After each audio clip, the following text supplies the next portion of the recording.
오늘 본문에서 우리는 예수님을 만난 세 사람을 보게 됩니다. 이들의 공통점은 오늘 우리처럼 모두가 십자가의 길을 가시는 예수님을 따르는 사람들이라는 점입니다. 만남이 진정 축복이 되고 하나님 나라의 생명과 나눔에 합당한 사람은 어떤 사람일까요? 우리는 이 세 사람이 주님을 따르는 태도에 주목하려고 합니다. 그리고 예수님을 믿고 제자의 길을 간다는 것이 무엇인가라는 것을 우리가 잠시 상고해 보았으면 좋겠습니다. 이 첫 번째 사람은 먼저 예수님을 따르겠다고 스스로 찾아온 사람입니다. 오늘 57절을 보시면 길 가실 때 어떤 사람이 예수님께 여쭙습니다. 주님께서 어디로 가시든지 나는 따르겠습니다. 꽤 믿음이 있는 사람처럼 보입니다. 마태복음 8장을 보면 같은 이야기가 있는데 이 사람이 서기관이었다 그렇게 소개를 합니다. 서기관이 되려면 상당한 학식이 있어야 되겠죠. 그리고 서기관이라는 직업은 나름대로 안정적인 직업입니다. 아마 사람들에게 존경도 받는 그런 위치였을 겁니다. 아마 요즘 이런 사람이 우리 교회에 등록한다 그러면 쌍수를 들고 환영하지 않을까 싶습니다. 그런데 예수님께서 그 서기관에게 하신 대답은 예상 밖이었습니다. 예수님이 어디로 가시든지 나는 따르겠다고 찾아온 사람에게 58절에 예수님이 뭐라 그러십니까? 여우도 굴이 있고 공중에 새도 집이 있으되 인자는 머리 둘 곳이 없다. 이렇게 대답하십니다. 예수님은 무조건 그 사람을 환영하지는 않으신 것 같습니다. 오히려 뭔가를 짚고 가시는 그런 모양새입니다. 예수님을 따르는 것이 멋있어 보이지만 사실 그 길은 집도 없고 그 길은 머리 둘 곳도 없이 사는 그런 삶이라 예수님께서 친히 말씀하십니다. 한마디로 그 서기관에게 신중하게 생각하고 결정하라 이렇게 말씀하시는 겁니다. 오늘 우리가 읽은 본문에 이어지는 다른 두 사람의 이야기도 마찬가지지만 우리는 지금 예수님의 말씀을 성경책을 통해서 읽습니다. 만일 우리가 예수님이 이 말씀을 하시는 그 현장에 가 있었다면 예수님이 어떤 의도에서 무슨 말씀을 하시는지를 바로 알아들었을 텐데 우리는 지금 문자로 기록된 성경 말씀을 통해서 기록을 통해서 예수님의 뜻과 의중을 살펴보아야 하기 때문에 우리는 이 본문을 자세히 읽을 필요가 있습니다. 그리고 그 본문의 앞뒤 문맥과 맥락을 잡는 것이 이 예수님의 의도와 말씀을 바로 아는 데 필요하리라고 봅니다. 이 서기관이 예수님을 자청해서 따르고 했을 때 예수님은 이 서기관의 그 동기를 아셨던 것 같습니다. 이 서기관은 예수님이 이제까지 행하셨던 눈에 띄는 기적들을 보았을 겁니다. 그리고 많은 사람들이 그 기적 때문에 예수님을 환호하고 환영했던 것을 보았을 것입니다. 예수님을 따르게 될 때 그가 얻게 될 미래의 가치를 기대한 것이라 볼 수 있죠. 그것을 통해서 얻게 될 자기 성취와 세상적인 성공에 관심이 있었던 겁니다. 그는 예수님을 따르는 것이 예수님이 가시는 그 길이 영광의 길이라 그렇게 여겼던 겁니다. 그런데 예수님이 뭐라 그래요? 인자는 머리 둘 것도 없다 이렇게 대답하시는 겁니다. 어디든 따르겠다고 잔뜩 기대하고 나선 이 서기관의 그 흥분된 그 열정에 마치 찬물을 샥 끼얹는 듯한 그런 말씀을 하신 겁니다. 성도 여러분, 사람들은 흔히 예수님을 믿으면 복받을 것을 기대합니다. 맞습니까? 틀립니까? 맞아요? 틀려요? 맞죠? 예수님을 믿으면 복을 받습니다. 맞는 말씀입니다. 예수님을 만난 사람에겐 구원이 있고요. 예수님을 만난 사람에겐 치유가 있고 회복이 있고 생명이 있고 기쁨이 있습니다. 예수님을 만나면 복이 있습니다. 맞는 말씀이에요. 예수님께서도 친히 말씀하셨습니다. 내가 이 땅에 온 목적은 양으로 생명을 얻게 하는 것이다. 생명을 얻을 뿐만 아니라 더 풍성히 얻는 것이다. 그것을 위해서 내가 왔다라고 예수님이 친히 말씀하셨습니다. 예수님을 믿으면 복이 있습니다. 복을 받습니다. 그런데 분명히 우리가 한 가지 확인해야 할 사실도 있죠. 지금 예수님께서 가시는 길, 오늘 본문 57절에 뭐라 그럽니까? 길 가실 때 이런 일이 있었던 거예요. 지금 이 가는 길은 어디를 향하고 있냐면 예루살렘을 향하고 가는 길이었습니다. 예루살렘에 가시면 어떤 일이 있습니까? 예수님은 십자가에 매달려 죽게 됩니다. 그 길을 지금 가시는 길이에요. 예수님께서 가시는 길은 그야말로 십자가를 향하여 가는 길이었습니다. 그 말은 고난의 길이다라는 의미도 있지만 그 말은 달리 표현하면요, 내 영광, 내 소원, 내 기대, 내 이익, 이것만을 아는 삶이 아니라 다른 사람, 공동체, 그리고 궁극적으로는 이 세상과 더 나아가서는 하나님을 삶의 중심 가치로 삼고 따르겠다라는 그런 의미가 있습니다. 내 영광, 내 소원, 내 기대가 아니라 하나님이 부르신 뜻을 따라 예수님은 지금 다른 사람을 위한 길을 가시고 있는 거죠.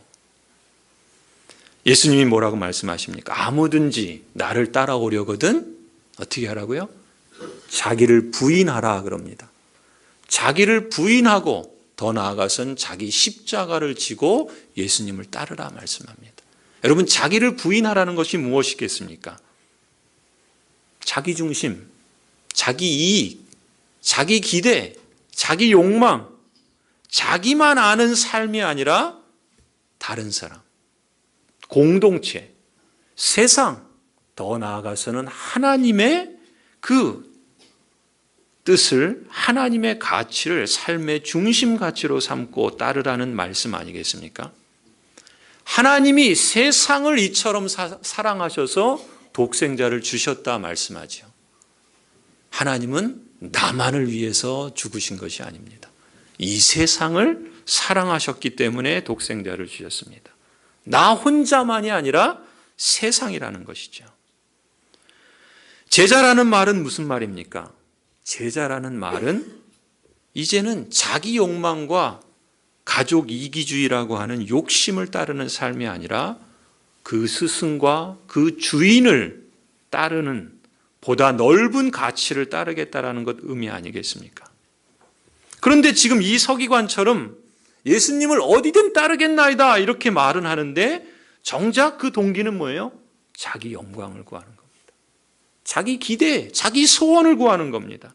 자기 가족의 유익만을 구하는 겁니다. 그런 사고방식을 가진 사람에게 예수님께서는 다시금 일깨워 주시고자 했던 것입니다. 이 시대에 우리가 제자의 길을 가는 것도 마찬가지라고 할 수 있겠죠. 사람은 저마다 이 세상에서 자기 영광을 취하려고만 하는 것 아닌가 싶습니다. 우리 사회는 점점 계층 갈등이 심해지는 것 같습니다. 세대 갈등도 심해지는 것 같아요.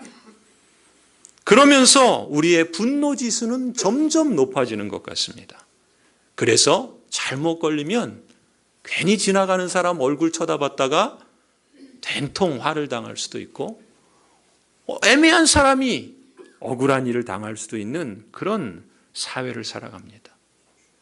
사람들의 마음은 더 이기적으로 자기 유익을 추구하고 있고 거기에 소위 말하는 선택과 집중을 합니다.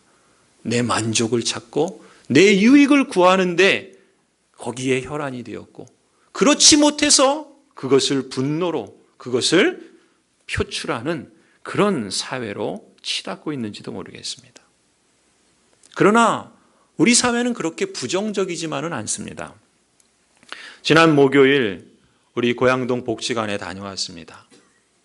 고양동 복지 일촌 협의회에서 주관한 후원자의 밤에 우리 교회를 대표해서 또 다시 한번 다녀왔습니다. 그 후원의 밤을 하면서 그 복지 일촌 그 협의회 회장 되시는 분이 복지일촌 우리 고양동에 그 복지일촌 협의회가 하는 여러 일들을 소개하는데 제가 놀라운 통계를 들었습니다. 그것이 하나가 뭐였냐면은 우리 고양동의 전체 인구가 한 32,500 정도 된답니다. 현재. 그런데 그 중에 40%가 도움이 필요한 사람들이라 그래요. 그러면 10명 중에 4명은 도움이 필요하다는 겁니다. 2명 중에 1명은 도움이 필요하다는 겁니다. 그 통계를 들으면서 사실 저는 좀 놀랐고요. 또 하나 놀란 것은 우리 고양동이 고양시 전체에서 그래도 모범적인 그런 그 복지일촌 나눔의 그러한 모습을 보이는 그런 동네라 그럽니다. 고양시 전체에서 손꼽히는 그러한 마을이라는 그런 이야기를 들으면서 한편으로는 또 놀랐습니다. 그리고 감사했던 것은 우리 교회가 마을교회를 지향하는데 우리도 그렇게 세상적으로 볼 때 크진 않지만 그러나 의미 있는 그러한 실천들을, 그런 나눔들을 함께 진행하고 있다는 것이 참 감사했습니다. 성도 여러분, 우리 사회는 자기 욕망을 중심으로 돌아갑니다. 자기 중심주의, 가족 중심주의, 이런 욕망으로 교회를 다니기도 합니다. 예수님을 따르겠다는 욕망이 바로 그런 동기에서 비롯되는 경우도 있습니다. 그러나 거기서 그친다면 예수님은 그 사람을 다시 한번 묻는 겁니다. 인자는 머리 둘 곳이 없다고. 마음의 지경을 넓히라는 것이죠. 어쩌면 나만 고집하지 않고 다른 사람을 내 마음에 두는 길을 걷는 것 자체가 십자가의 길일 수도 있습니다. 왜냐하면 남의 짐을 지려면 그만큼 그렇지 않으면 받지 않아도 될 고난을 자처해야 하는 경우도 생기기 때문에 그렇습니다. 그러나 주님의 약속은 분명하지요. 그래서 우리는 이렇게 찬송하지 않습니까? 남의 짐을 지고 슬픔 위로하면 주가 상급을 주시겠네. 주를 의지하며 순종하는 자를 항상 축복해 주시리라. 성도 여러분, 재직 여러분, 여러분이 재직이라는 그 자체가 제자라는 것을 의미합니다. 그 길에서 만나는 예수님은 분명 그 찬송의 고백처럼 축복인 줄로 믿습니다. 성도 여러분, 그리스도를 따르는 진정한 제자들로 여러분이 다 성숙해 가시기를 주님의 이름으로 축복합니다. 오늘 본문을 보면 두 번째 사람의 경우가 소개됩니다. 이 두 번째 경우는 좀 경우가 다릅니다. 첫 번째 사람은 본인이 예수님을 따르겠다라고 그렇게 고백했는데 두 번째 사람의 경우를 보면은 오히려 예수님께서 그 사람에게 나를 따르라 요구하십니다. 59절을 한번 보시겠습니까? 또 다른 사람에게 나를 따르라 하셨습니다. 그때 이 사람이 뭐라고 대답합니까? 그가 이르되 나로 먼저 내 아버지를 장사하게 허락하옵소서. 이 사람은 예수님께서 따르라고 부르셨는데 잠시 머뭇거리면서 결단하지 못하는 사람처럼 보입니다. 이 사람에게는 그럴 만한 형편이 없었던 건 아닙니다. 먼저 아버지를 장사하고 오겠다 그렇게 표현하는 것을 볼 수 있습니다. 당시의 유대인들에게 어떤 문화나 다 그렇지만 죽은 자를 장사 지내는 것은 무엇보다 중요한 일이죠. 유대인들도 예외는 아니었습니다. 심지어 그것은 종교적인 의무이기도 했습니다. 더군다나 레위기를 보면은 제사장들은 뭡니까? 그 직무상 시신을 만지면 안 되는 사람들이었습니다. 그런데 레위기 21장을 보면 가까운 그 가족의 장례를 위해서는 그것이 허락되었던 것을 볼 수 있습니다. 그만큼 중요한 일이었다는 것입니다. 이 사람도 예수님을 부인하겠다는 것도 아닙니다. 10계명의 5계명인 부모를 공경하라는 그 말씀을 행하겠다는 것입니다. 그런데 그런 그 사람의 대답에 예수님께서 60절에 뭐라고 말씀하시죠? 죽은 자들이 그들의 죽은 자들을 장사하게 하고 너는 나를 따르라. 예수님의 대답은 좀 가혹하게 들립니다. 혹 이 말씀을 오해하면 마치 예수님께서 신앙을 위해서라면 부모와 자식 같은 인륜마저 버리라, 이렇게 지극히 이기적인 말씀으로 오해할 수도 있습니다. 물론 그렇진 않겠죠. 이 말씀은 일종의 과장법입니다. 예수님께서 그런 말씀을 하셨죠. 만일 네 손이 범죄를 하거든 찍어버리라. 장애를 갖고 천국에 들어가는 것이 두 손을 갖고 지옥, 그 불타는 지옥불에 들어가는 것보다 낫다, 이렇게 말씀하신 적이 있죠. 그건 과장법입니다. 범죄했으면 찍어버리라, 이렇게 그냥 고지고대로 들으면 안 되는 거죠. 왜 그렇게 말씀하셨는지, 그만큼 천국에 들어가는 것이 그렇게 귀한 것이고, 그렇지 않은 불에, 지옥에 빠지는 것이 그만큼 좋지 않은 거다라는 이런 일종의 과장법을 쓰신 겁니다. 오늘 본문도 그런 거예요. 예수님께서 그렇게 말씀하시는 겁니다. 인륜을 저버리라, 이런 뜻이 아니라 지금 예수님께서는 이 제자에게 말씀하시고자 하셨던 의도가 있었던 겁니다. 강조용법으로 쓰신 겁니다. 무엇을 말씀하시겠습니까? 지금 어디든 따르겠다고 달라붙는 서기관의 경우는 예수님께서 완곡하게 거절하시는 것 같았는데, 오히려 한 발 물러서서 뒤로 머뭇거리는 이 제자에게는 오히려 강하게 붙드십니다. 그리고 따르라고 그렇게 요구하십니다. 그럴 만한 이유가 있었으리라 봅니다. 그 이유는 이거예요. 이 제자에게는요, 하나님 나라라고 하는 것이 그 우선순위가 되어야 된다는 것을 말씀하시고자 했던 겁니다. 하나님 나라가 최우선순위라는 것입니다. 죽은 자들을 장사하게 하고 너는 가서 하나님을 전파하라. 인륜을 저버리라는 뜻이 아니라 어떤 것도, 심지어 종교적인 의무요, 모든 사람이, 모든 민족이 귀하게 여기는 그런 일들조차도 주님을 따르는 그 제자의 길을 미루기 위한 변명으로 삼지 말라는 겁니다. 신앙의 길은 차선의 길이 아니라 최우선의 길이어야 한다는 말씀이죠. 예수님을 주님이라 여러분이 믿고 따른다는 것은 이겁니다. 예수님을 나의 주님입니다. 그건 뭡니까? 나는 주님의 종입니다라는 거죠. 그러면 종에게 주인이 최우선이지, 내가 이런 형편이 있는데요, 내가 이런 일들이 있는데요, 그것은 용납되지 않는다는 것이죠. 예수님께서 지금 강조하시는 것은 그것은 다 소용없다, 다 필요 없다, 다 무시하라, 그것이 아니라 우리의 우선순위가 무엇에 최우선으로 두어야 할지를 상기시켜 주시는 것입니다. 성도 여러분, 우리가 사는 세상은 돈과 자기 만족이라는 우상을 따르는 세상입니다. 이 시대에 우리 그리스도인들에게 찾아오는 시험은 하나님을 모르는 사람들과 동일한 시험을 겪게 됩니다. 그것은 무엇입니까?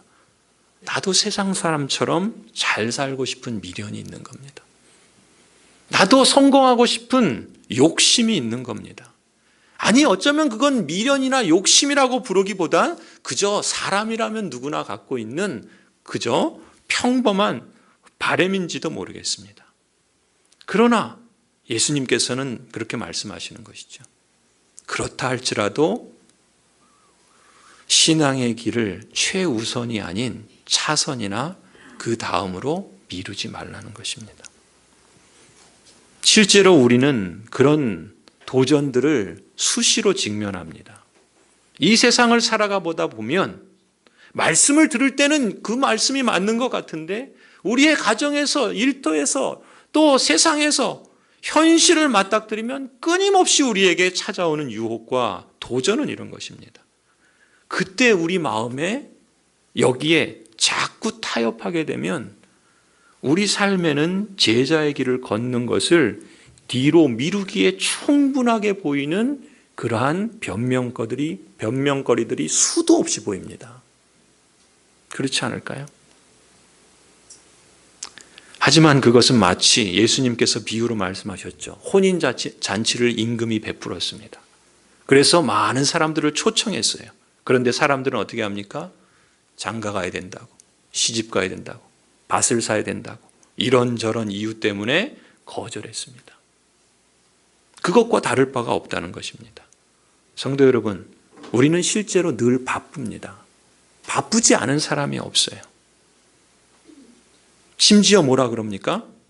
백수가 더 바쁘다 그래요. 그렇지 않아요?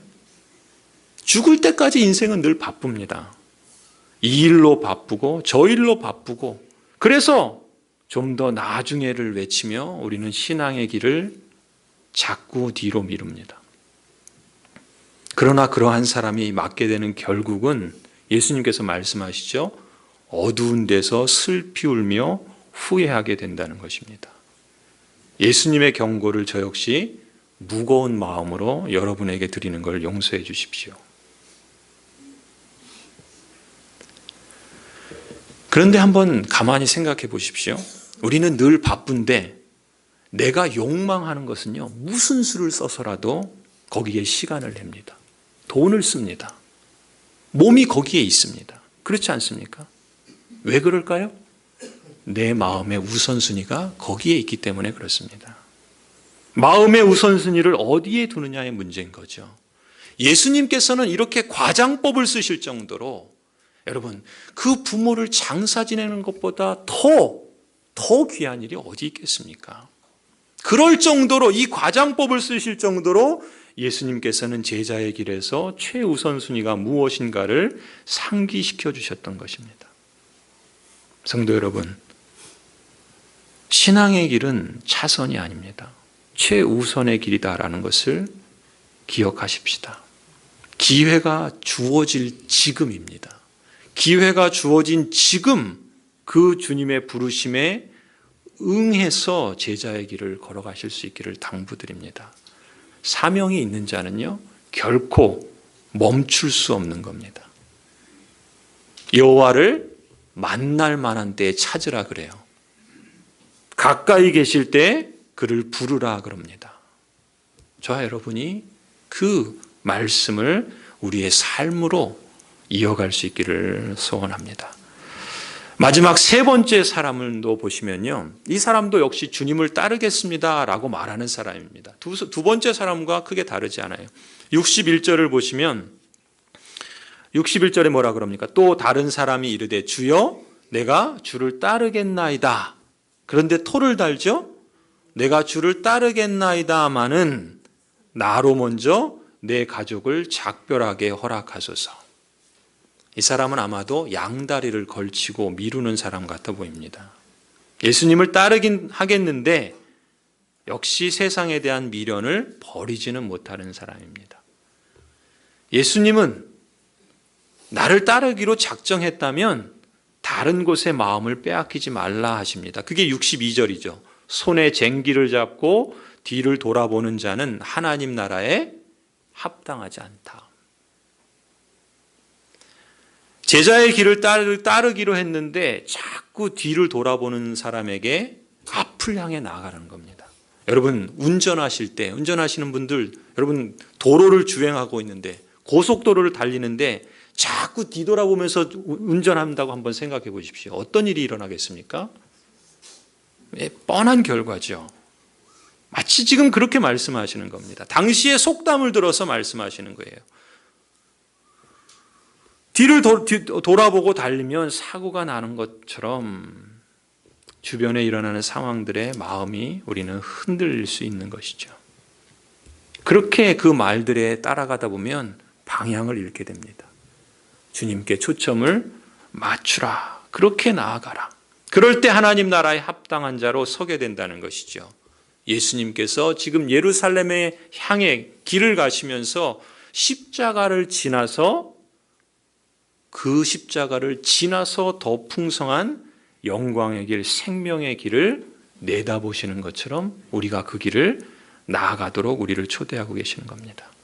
성도 여러분, 오늘 우리는 세 사람을 보았습니다. 예수님을 만난 사람들입니다. 혹 그 세 사람 가운데 내가 있지는 않나요? 그렇지 않기를 바랍니다.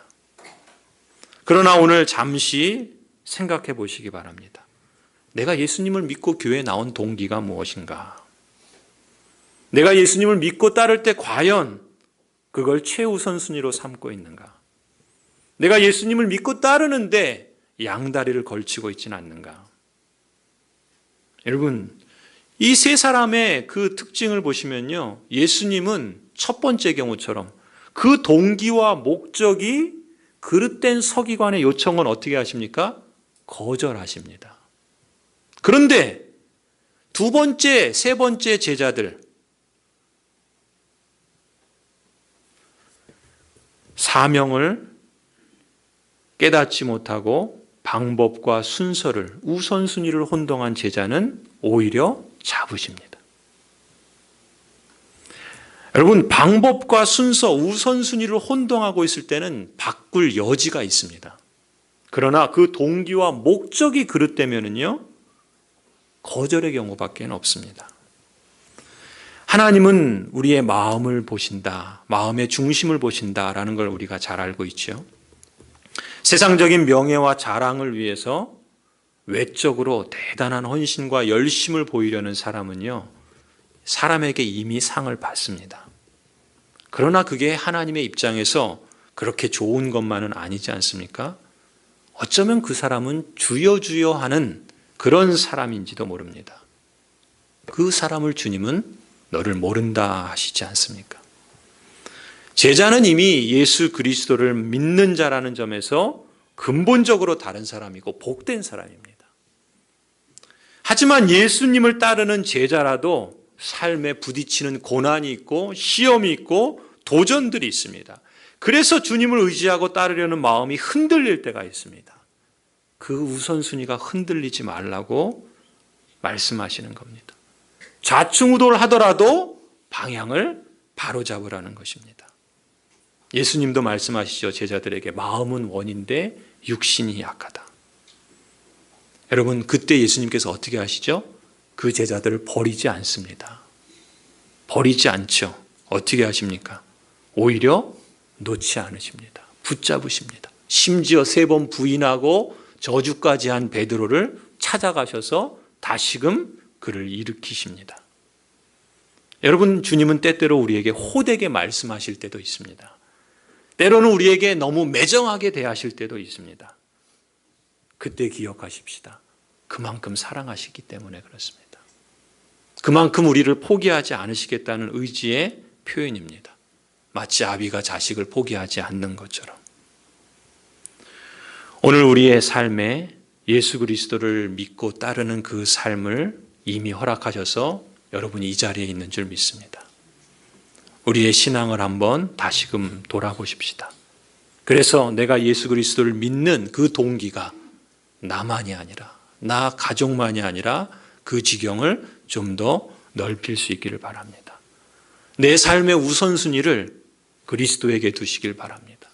그리스도에게 우선순위를 두면은요, 오히려 예수님께서 말씀하신 것처럼 계명을 지키는 삶을 살아갑니다. 부모를 공경하고요, 다른 사람을 사랑할 줄 알고요, 자신의 삶이 건강해집니다. 예수님께서 과장법을 쓰셨지만 예수님을 믿으면 오히려 그 모든 것들을 포기하게 되는 것이 아니라 그 모든 것들이 오히려 새로워집니다. 오히려 건강해집니다. 그것이 하나님께서 주시는 역설적인 방법입니다. 죽을 것 같으면 살게 되고 살 것 같으면 죽게 된다는 역설의 말씀이시죠. 그런데 우리는 그것을 믿기는 믿는데, 받아들이기는 받아들이는데 막상 그렇게 살려니까 두려운 거죠. 그래서 예수님께서 붙잡으시는 겁니다. 우선순위를 바로 세우고 나를 따르라고. 성도 여러분, 예수님을 믿고 따르는 그 길이 복입니다. 그것이 진정 예수님을 만난 자에게는 축복인 줄로 믿습니다. 그 복된 길을 저와 여러분이 포기하지 않고 믿음의 길을 걸어가는 그러한 귀한 인생이 되기를 간절히 소원합니다. 기도하시겠습니다.